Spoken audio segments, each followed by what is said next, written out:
a F10 or an F07 BMW with a 3 litre straight 6 engine that's cranking but not starting like this one is. I've done a few things so far. We've identified a fuel pump that was faulty, a pickup pump not providing 4 bar worth of pressure, a fuel rail that's not getting 300 bar worth of pressure.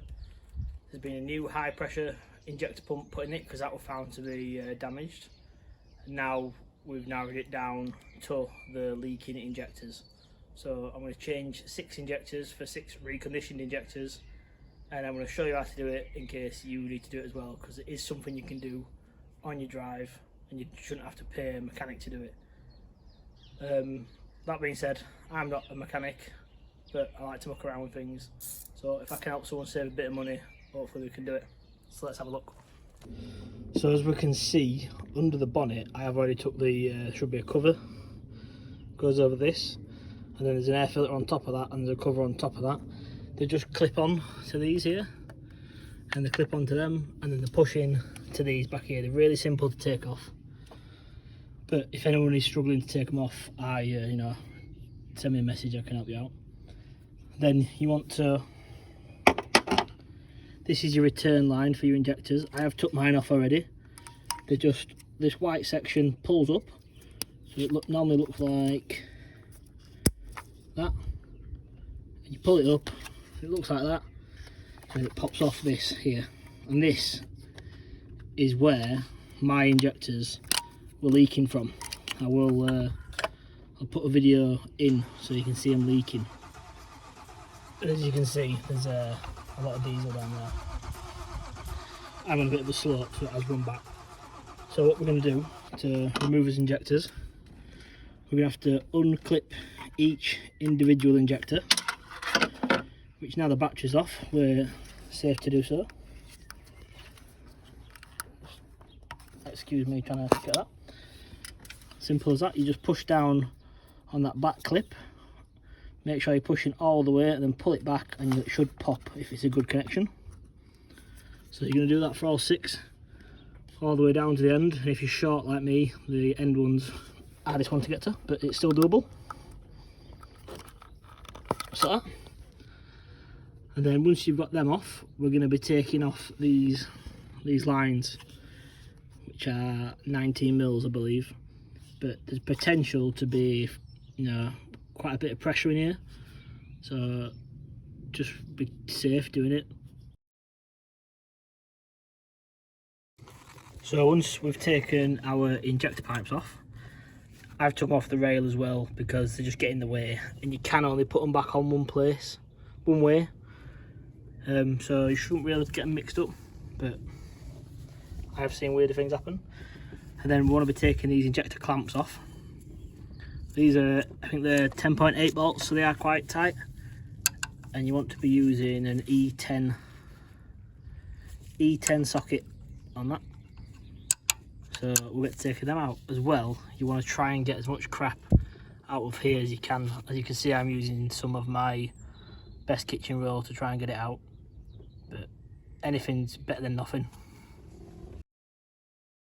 So that's as injectors clamps off. I am very lucky as mine injectors look like they will just pull out, but they can be stuck, and you've got to use a slide hammer where you attach your slide hammer to the top of this and you do a funky motion and it pulls it out. It's very simple to use. There also needs to be a copper washer on the end of here that seats down there. And because I have changed these injectors in the past for another reason, my copper washer is brand new and it's still in there, and when I took it out I also cleaned the seats of where the injectors sit with an injector seat cleaning tool. So the important numbers on your injectors are the number there, that's 7RZK61G. They're the numbers that you use to code your injectors. So it's really important that we know which injector is going in which hole. Ignore what this says here. This is actually cylinder 1. Whereas if you go on some forums, it'll tell you that cylinder 1's always near the timing chain, but on this particular engine, cylinder 1 is near the front of the engine. But I do believe your glow plugs, the wiring for your glow plugs is backwards, so this will come up as cylinder 6 on your glow plugs. But I might be wrong, I'm sure someone will correct me. So I'm just going to change them out one at a time, keeping where they are, take a note of the numbers so that we can code it towards the end. Right, let's get going.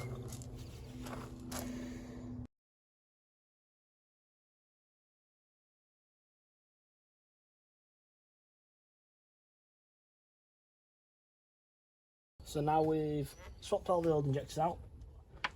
Like I say, mine have come out really easy because I've had them out previously. But sometimes you do need to put a slide hammer on and knock them out that way. Be careful not to break anything, because if you're sending them back for your refund, you don't want to break them. So what you need to do now is you need to put your clamps on.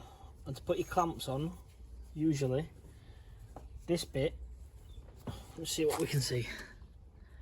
This bit needs to slide over the top of the injector, and this bit sits, if it'll focus, this bit sits on a bolt head, so I'll fit one and then I'll take you in for a closer look. So as we can see, your little flats on your injector, if we look at this one, little flats on your injector, that's the hole there that your threaded bolt goes through, your screw if you want to be technical.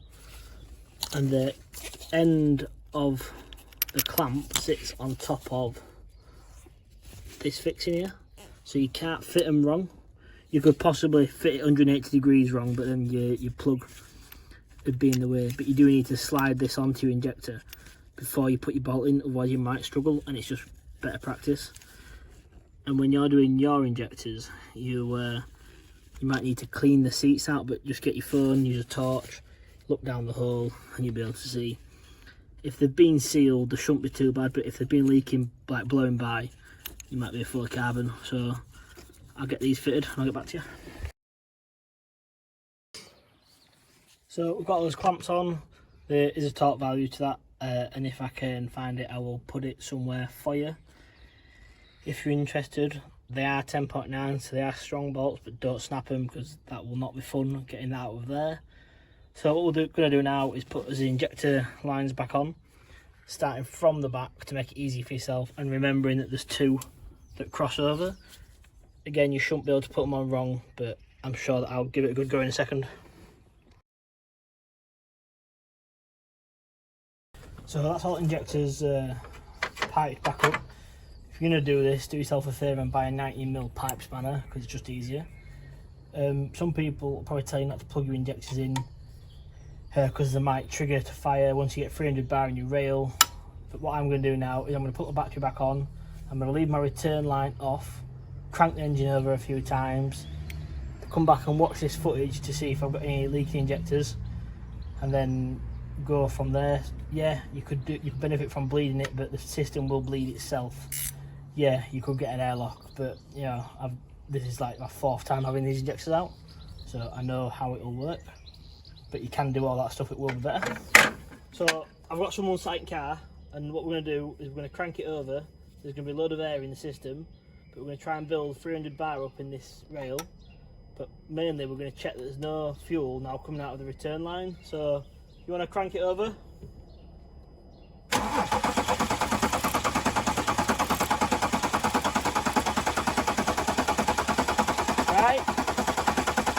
Right, Sam. So there's no fuel coming out of the return line. So now what I'm going to do is I'm going to put the return line, which is over there, I'm going to put that on, and then we're going to try and crank it again. Probably won't start, but then when I plug the laptop in, I'll show you how to find how much pressure your fuel rail's got, and then we can work from there, fault finding. So I'll be back in a sec.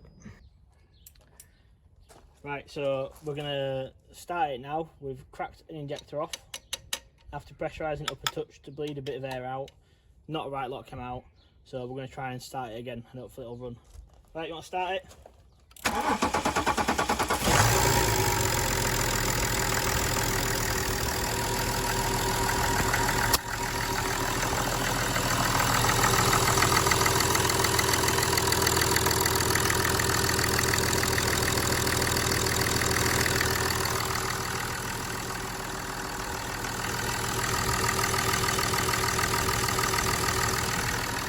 So this is going to be quite difficult to show you, but this is what's meant when people say coding your injectors or recoding injectors. It's all to do with the compensation of the injector due to its wear and age, I believe.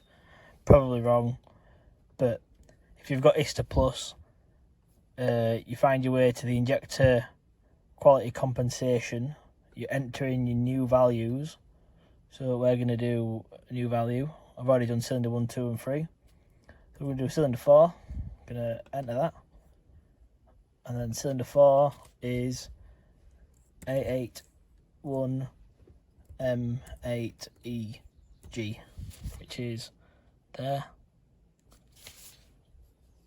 And then we click continue. And we do cylinder 5.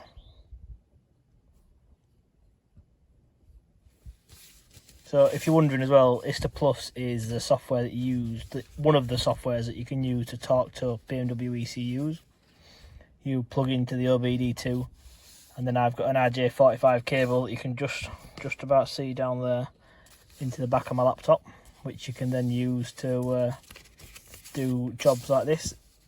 But if you have changed your own injectors but you don't have this software, or you're concerned of doing it incorrectly, I'm sure any decent garage, I know that people moan there's not a lot, but there definitely is some out there. I'm sure that any decent garage will allow you to do your own values, do your own injectors, sorry, and then they'll put the values in for you, because it's a lot easier for them. Probably going to cost you an hour's labour, but it's still going to save you a lot of money. Whereas you might be able to go on a forum, or if you're local to myself, I'm sure there's always somebody that you'll know who can do it. But if anyone's local to me, I don't mind putting your injector codes in, which is not a problem. We all need to help each other out, save a bit of money.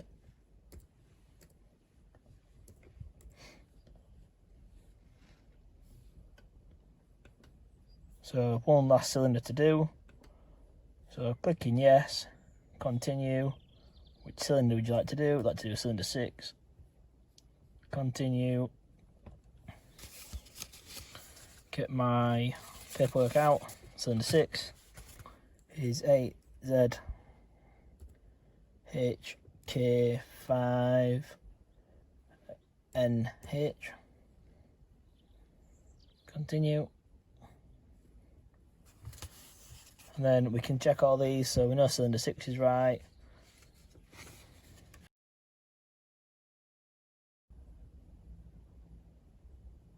Cylinder 5 not okay.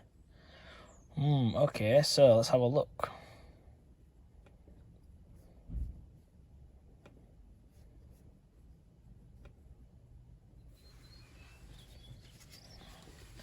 This is a new one to me, but I'm sure we can work our way through it.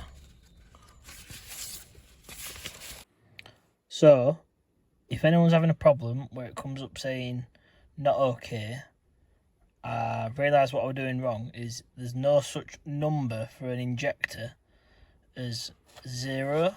It's got to be converted into an O. And as you can see, that is clearly a 0 there. But if you were to go on to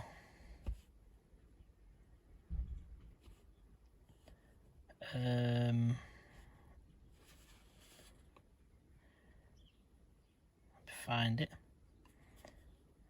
I think it's injector quality compensation, and you scroll down, it does say no, only letters and numbers 1 to 9 are used. The number 0 does not exist and is always the letter O in this case. So hopefully me doing that, I'm never going to do it again, but hopefully somebody else, this gets somebody out of a sticky situation. But as far as we're computer side, that's now all good. All we need to do now is put the air filter back on and take it for a test drive. So let's do that. So that's it all back together. Done a few miles on it now. It's all running nicely, but no faults. Hopefully that might help a few people, or it might give some people an insight into how it's done. Might not be the correct way, but it works for me. More than likely more than one way to do it as well. Thanks for watching.